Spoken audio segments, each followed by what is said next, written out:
It's a busy week down in D.C., highlighted by the annual IMF and World Bank meetings. Yahoo Finance contributor Kevin Cirilli has some analysis for us on these events. Kevin, what's on your radar screen?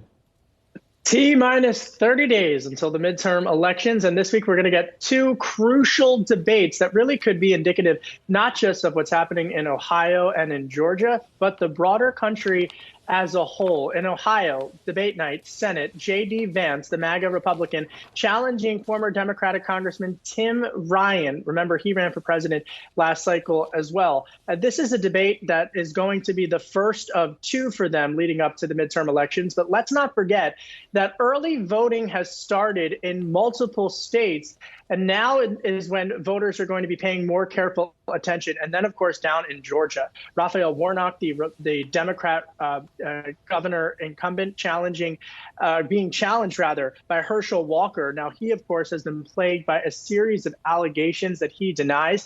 Chief among them that he advocated for his former girlfriend to have an abortion. Walker has made being anti-abortion part of his platform. So this is really the first time and potentially the last time where these two politicians in the Georgia governor race will come face to face. And mind you, this comes at a time when abortion has risen to the top of the polls as to what Democrats are paying attention to.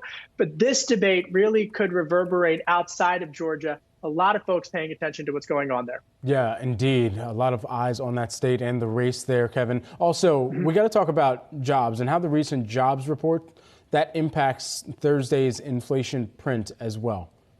Well, precisely. And not just what happened with the jobs report, record low unemployment rate, 50-year low, 3.5%, but juxtaposed with what happened with OPEC, that has many economists worried that inflation in the United States might continue to rise as consumers face more pain at the pump. But while abortion has risen to the top of issues that Democrats are paying careful attention to, amongst independent voters and Republicans, it's all about the economy. And that's why the inflation report coming on Thursday, the final report ahead of the midterm elections, will be so incredibly crucial and carefully watched. That this has been something of an economy that both parties had tried to seize upon. Democrats saying that there's record low unemployment, but of course Republicans looking at inflation and saying that's a sign that we're heading even further into a recession.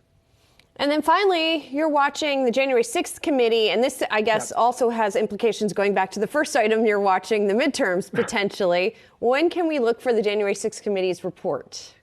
Nobody knows, Jules. I mean, that's what, truthfully, though, I'll be honest. I was just, talking to folks yesterday, and Julie, that's the biggest question here is, all right, now we're having another hearing. It's going to be in the afternoon. CBS News released a poll just a couple of weeks ago ahead of this hearing where they found something like 31% of folks who have been paying attention to this say that this is going to make them more likely to vote Republican. 40% who are following the hearing say it's going to make them more likely to vote for Democrats. But the timing of the release of this report and the expectation here in the Beltway is that this is the final hearing ahead of the midterms.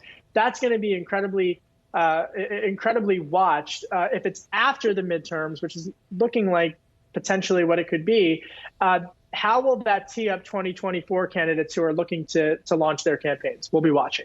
All right, Kevin Cirilli, Yahoo Finance's own, joining us here to really discuss and break down what we're watching in the Beltway and beyond as well. Kevin, appreciate it.